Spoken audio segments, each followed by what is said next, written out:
Привет, на связи Денис. Тут меня Send by Effect спрашивает. Классно, доступно, спасибо. А есть видео про решение конфликтных моментов, как их лучше решать, какими плагинами пользуетесь? Существует две ситуации.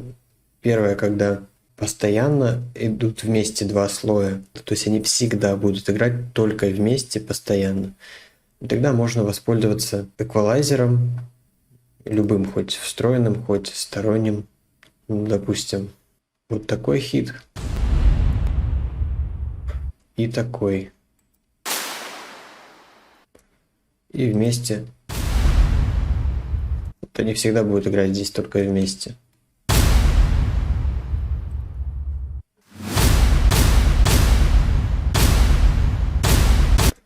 И они не конфликтуют, потому что один занимает область низких частот, а другой область высоких частот.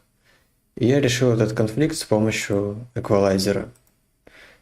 Вот, то есть на одном, для которого важнее низ, я срезал верха немножко, какую-то часть срезал полностью, какую-то часть просто прибрал, чтобы уступить место другому слою.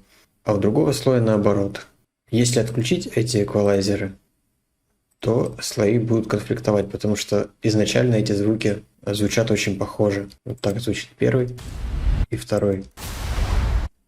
То есть в нем тоже достаточно много низа, вот. Но не всегда оправдано использование эквалайзера, особенно если конфликт возникает непостоянно. Ну, например, возьмем следующие два слоя, которые играют в похожем частотном диапазоне.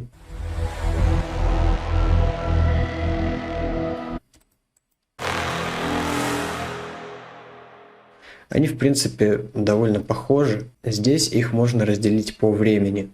Первый слой играет постоянно, а второй играет какое-то время, потом затухает.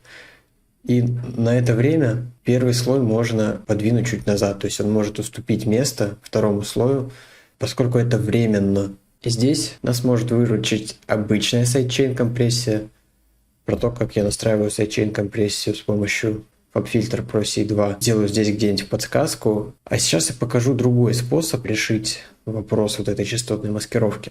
Он осуществляется с помощью плагина, входящего в комплект Neutron 4, который так называется Unmask.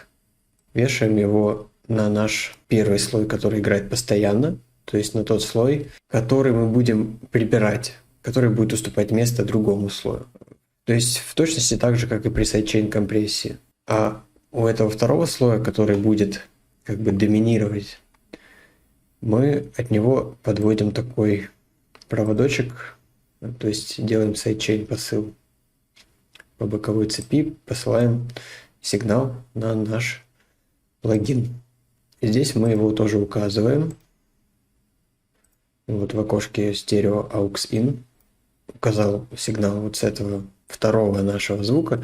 Тут их может быть несколько. Послушайте, как будут эти слои звучать вместе.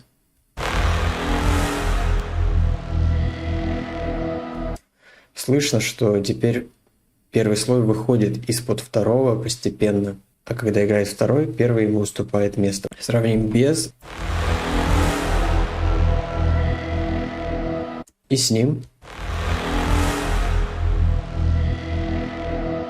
Слышно, что играет сначала на первом плане второй слой, а первый где-то далеко задвинут, и он плавно потом выплывает из-под него. И даже визуально это видно. И можно настроить количество, чувствительность, атаку и релиз. Ну, здесь я бы релиз чуть уменьшил, потому что слишком долго выплывает.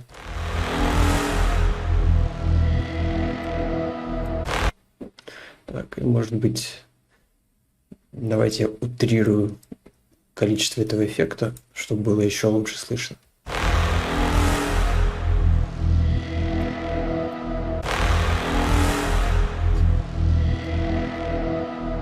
Но, конечно, в таком количестве нам не надо.